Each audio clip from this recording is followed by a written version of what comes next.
and they said, my goodness, we have a little revolutionary with us here, saying right on or whatever. And but it turns out when you blow it up, it's a gorgeous picture of him. I think he'd be very proud of it. 3.5 years ago, do you think he will be revolutionary? Well, Scotty, I don't think so. He's sex crazy, but we'll talk about that later on. Yeah, maybe we better. Maybe I better tell the name of the show and all. That's not fair. He gave you a great opening, and that's not fair in this show. But we'll talk about it later on. All right, we will. But first, I'll say the name of the show is Talk About Pictures. My name is George Fenneman, and with me is the ineluctable Leigh Wiener, who is a professional photographer and a friend of mine. Our guest on this show is a former drummer, a former CBS disc jockey, and I guess better known to most of you as the hero of Hogan's Heroes, Bob Crane. Thank you, George and Lee, and it's my pleasure bringing my pictures here. Okay, before we go into pictures or anything else, I got to ask you a question. Does a man like yourself resent being called a disc jockey? I've often wanted to ask someone that. At the time I was one, I did resent it, but now it is so far in the past. I stopped in 1965 that I can now look at it and say, yeah, I guess I was one, but I really wasn't. No, you weren't really a disc jockey. Because I interviewed George Fenneman many times, every time he had something to promote. You know, I was more an interviewer than I was a disc jockey. Would you mind if this young man grew up to be would you call him a disc jockey if he played records for I don't care whatever he wants to be is fine with me, as long as he loves what he's doing, because here again, it goes like as a drummer, which I started out to be, or a disc jockey. I loved it. That's Scotty again. He's loving what he's doing.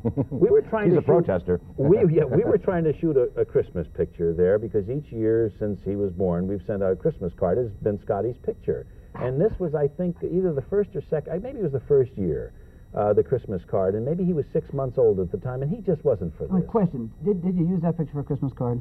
No, my wife wanted to, but I said, honey, the relatives and our friends want to see what Scotty looks like. Excuse me, what do you think Scotty would think 15 years from now if he saw that as a Christmas card? He would do as most children, because I have older children now from my first marriage, who say, oh, Dad, you're not going to drag out those old shots, are you? Your wife. That's my lovely wife, who was the mother of that little baby there, and that's the first day that we ever met. We were working together on Hogan's Heroes. This was the first year of the show back in 1965. Who took this picture? And that is taken from the television set. I took this about 2 or 3 years ago. I set up my tripod and my Ektachrome film, and I shot right off the. Do you know what speed you used? It was, I have a Nikon, so I shoot it at a 30th of a second. And that was right. And it was Ektachrome film, which at that point was rated 160, but I developed my own Ektachrome, so I pushed it to 400. Who told you what shutter speed to shoot? George, you know about these things, don't you? Yeah. Well, I had read it in enough magazines where they tell you if you try to shoot anything off the television, you've got to shoot it at 1/25th of a second or as close to that as possible, like because of the way the... And not as my friend, don't use flash. Oh, right. Do you... No, I want to say, that picture, that's your wife, but doesn't she look a little bit, in that particular photograph, a little bit like Betty Grable? Well, she's supposed to, because Hogan's Heroes was a show about a bunch of guys in a prisoner war camp during the Second World War, which is the 40s, so the first year, and she wasn't playing Hilda, Commandant Klink's secretary at that time. She was just brought in to be his girlfriend in one episode. I saw her that day, first time we met, and we eventually fell in love and got married, and Scotty is the result of that, and a very happy marriage. But she also played Hilda from the second year on. She played Commandant Klink's secretary, and her professional name is Sigrid Valdis. Bob, let me ask you a question. Hogan's Heroes was a very entertaining show, but did you ever get letters from people upset for the fact that you were making the Germans and Nazis look like nice guys? Well, yeah, but those are usually people who didn't like the show anyway, and they used John Banner. There's a picture I took. That's a good picture. One of the first years on the show. I lined all the fellas up, and I said, someday, fellas, this will be nostalgia for us. And I don't know whether I'm the exception in life, but as I go along now, maybe it's you reach a certain time in life, you start saying, this someday will be nostalgia to us. And all the time we were filming Hogan's Heroes, I kept on saying, let's do things and take pictures of things so people will know. Like this. Maybe the camera can pick some of these up together. Well, that's Werner Klemperer, of course, Commandant Klink, and that's John Banner, who played Schultz. And I must apologize for some of my printing here in the darkroom. I don't do that well. I've taken a course in darkroom work, and they still don't come out as I would like them. Did you give these men, let's put this one over here. That's Ivan Dixon, of course. Did you give these men any, were you looking for any look on these people, or just a headshot? Well, as a gag, I said if we could all look a little sweet. And because there's, we're all supposed to be gung-ho, is a bunch of, wow, we're doing a great job for the war effort. Because Klemperer, we used to have a gag at the beginning of the show because he played a little bit... tight. Well, he was very uptight. He was very uptight. And so we all said he acts a little strange, too. There's Dickie Dawson, his idea of but strange would be. Yeah, sweet. Very sweet. So here's the commandant and one of his prisoners. Who knows?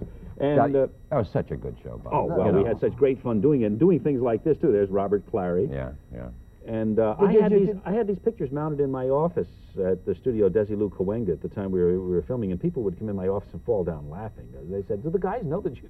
Did a lot of the guys take pictures? Now here's a man. Yeah. He's quite an amateur photographer too. He was Larry on our show. Hogan. He was on our show. Oh, really? Yeah. Oh, Larry's a marvelous man. He's writing a lot of different shows now. Well, when he took stills, and any other guys take pictures? Well, I not only took stills, I took movies, too, at the time, and also all the mistakes, the so-called funny reels, and I know the old original Groucho show had some very funny, the outtakes. funny reels, the outtakes. Yeah. I have a lot of those, too. I am a photography nut, amongst other hobbies, but having my own dark room and movies and still shots and slides, and I just love the photography Let me ask medium. you a question on a set, and this is a business question. You're an actor. You were the star of the show, and these other men were on the show with you. When you took the cameras around on that set, did the union people, the IA camera guys, get upset with you shooting snaps like this? Not really, not still shots. I tell you where I run into trouble is when you try to bring a movie camera in a studio like this at NBC or CBS. I've run into that problem where somebody will say, "What are you doing?" And I said, "I'm filming the rehearsal." Yeah. You can't do that. And I say, "Why not?" And they said, "Well, you have a tape recorder there and you've got an 8mm camera.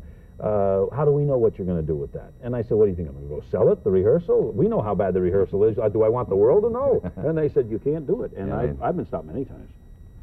Where'd you shoot that? That's a shot that was done in Hawaii around, I would say 10 or 12 years ago. And it was sunset. And I basically was shooting for the clouds. And when it came back from the processor, and I only had a regular 3.5 by 5 print made of it, I just said, "Gosh, those clouds are beautiful." Plus the people down here, the silhouette. That I'll be totally honest with you, I didn't realize I had them in the shot. I was basically shooting for the water in the sky. You know how you can improve that picture? How? 500%. Cutting off the edge. Bleed it. Go right down here and get rid of the white, and maybe put a black mat on it. But that would look And sensational. mount this with it. on black. Absolutely. Yeah, and cut off the edge. Cut off the edge of the white edges. Well, see, I didn't mount this. I have a terrible time mounting. I can't mount pictures. I just... Well, it is, there's a couple I get of more tricks, crinkles and bubbles. Look, and you say you work in a lab, you say, or your own dark room, and yeah. mounting and stuff. Do you do it to relax, or why do you take pictures? Well, I originally got yeah, I originally got into darkroom work myself because I took pictures that I couldn't send out. Where are they? Where are they? Wait a minute. You didn't bring No, those you find for more it. guys in our business that, whether it's... You know what you were a victim of? What's that? You were a victim of Eastman Kodak's Kodachrome rule. Yeah.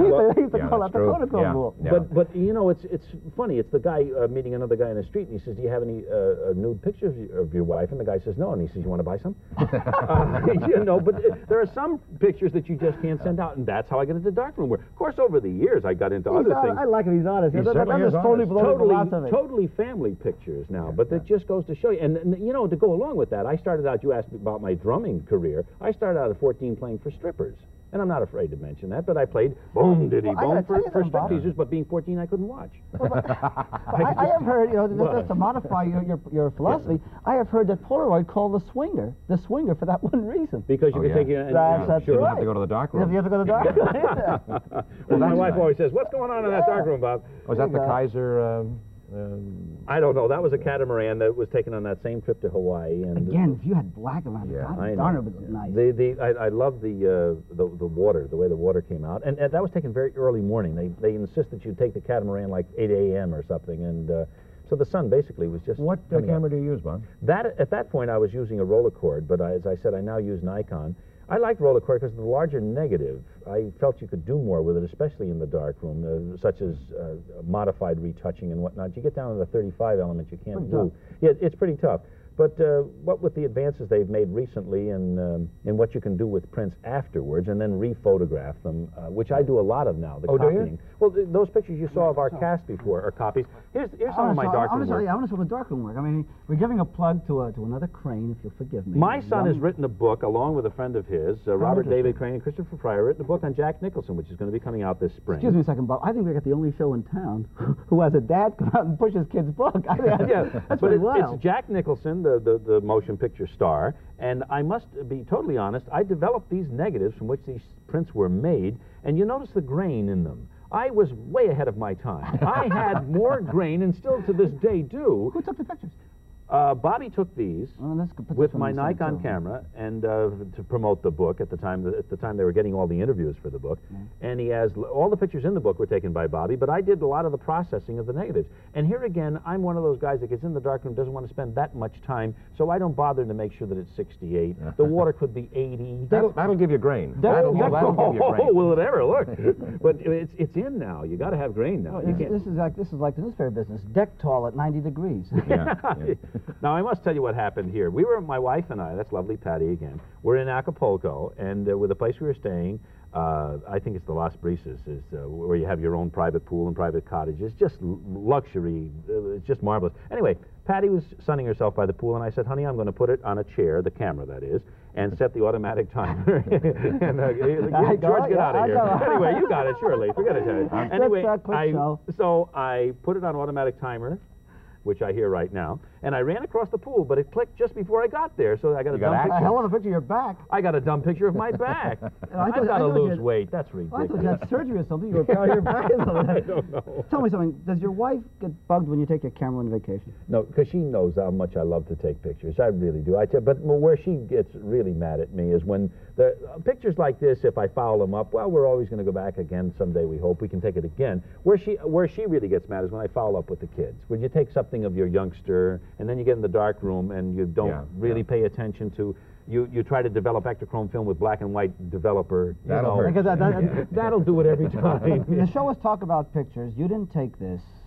This was taken by the Disney photographers, and one of the reasons why you wanted to bring it on, Leigh, is kind of interesting. Disney Studios does not have their cameramen, their professional cameramen, carry around 2 or 3 different cameras. They carry one camera, or maybe 2, but they're both loaded with Ektachrome, or one of the slide type films. Right.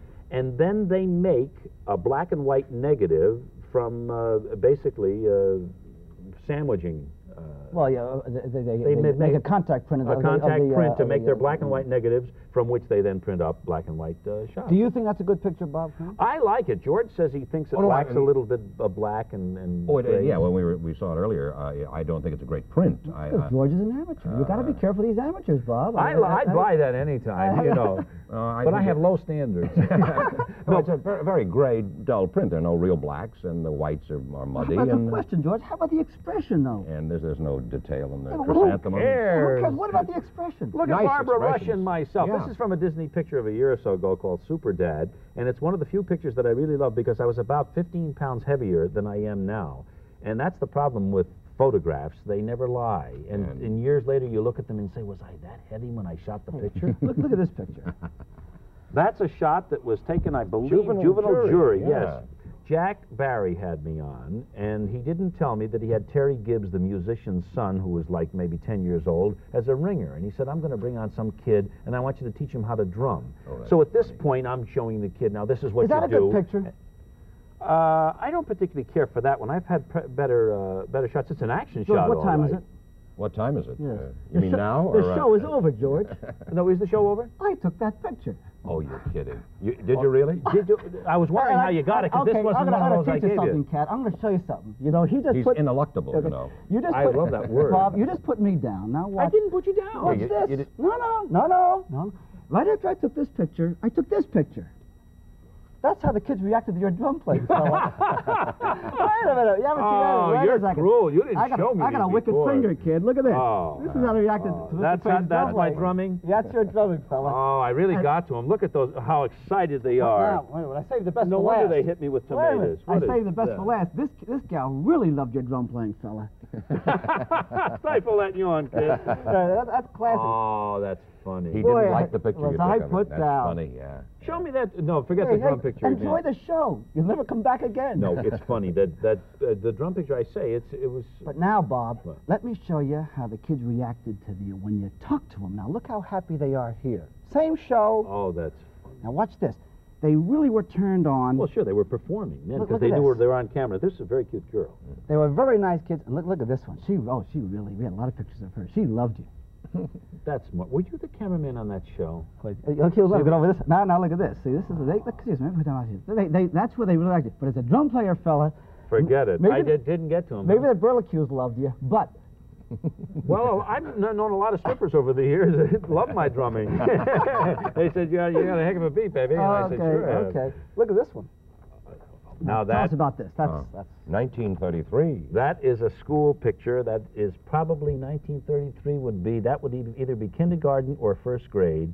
And here again, my bad darkroom work, but that is developed from a picture that's no bigger than that. This, you can put it on here, like about 2 inches to it? Well, a regular school picture that you get that slides in your wallet. I mean, not even a wallet size, it's less than that. How did you copy that, Bob? I copied it with my Nikon and close-up lenses, and I don't use a tripod. I just I use a lot of Tri-X. Right. Tri-X gives you a latitude. You can make mistakes 2 or 3 either way. Absolutely. And that's why I like Tri-X. And plus, you don't need a heck of a lot of lights for copying. I mean, I know Kodak would probably tell you it's wrong. It's the same thing there, right? Yeah, and I loused up in the processing here. I'm terribly sorry. But this is my mother and my brother Al, and this is myself. And this is on the grainy side. I can do better than this. But these pictures take on an awfully nice value as time goes on. Well, this does especially because my mother only knows this shot as something that's like maybe 2 by 2 that she's had in the old scrapbook in the family. She's going to see this now, and it's going to be like... Why do you print everything on single-weight glossy?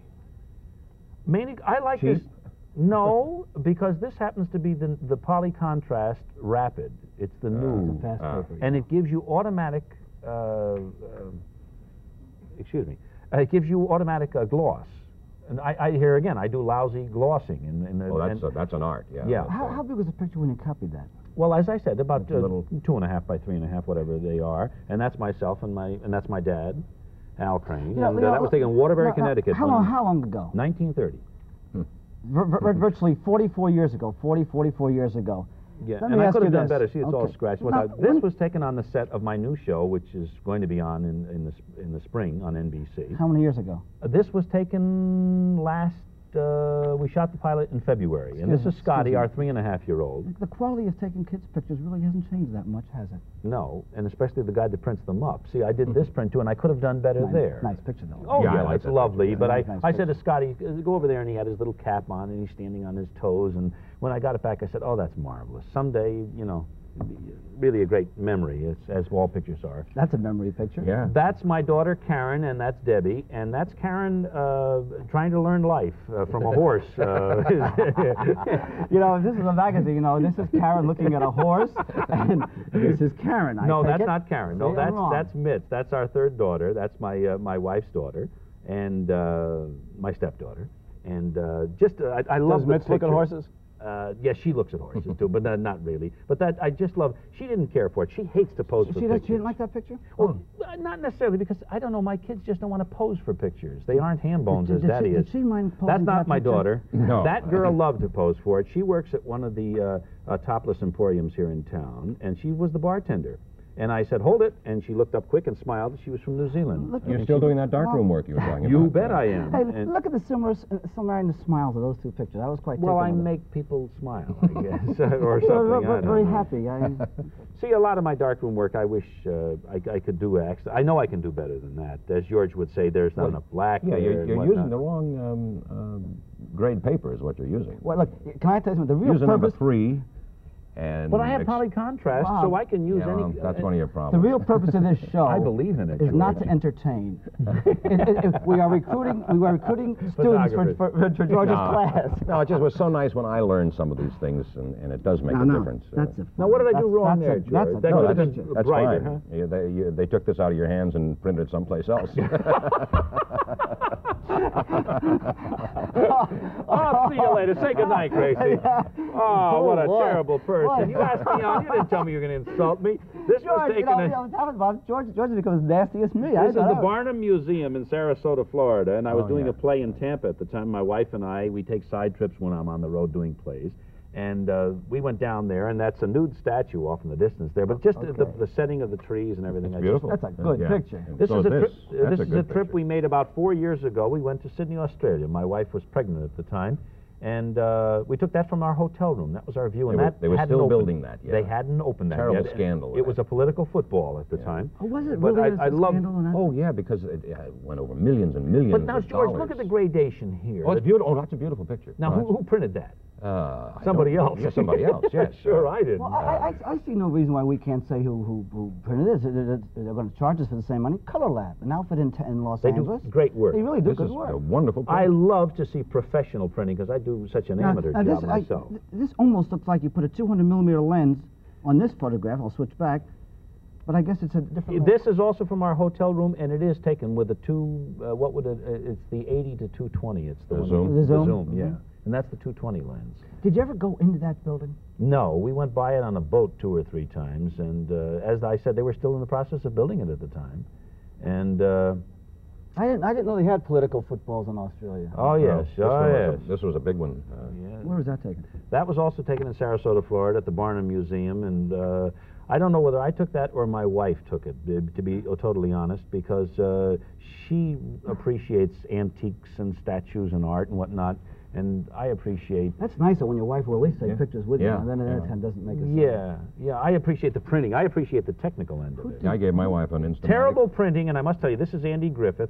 He filmed his show right next door to where we filmed our show, Hogan's Heroes. And each day, he or Gomer Pyle or the different ones would come over and visit the set. We'd put a German helmet on him or something. I'd take a picture. What happened here, and I must, here again, this is technical. I developed this the other night. I copied it, and I developed it and did not realize I bulk load my Tri-X.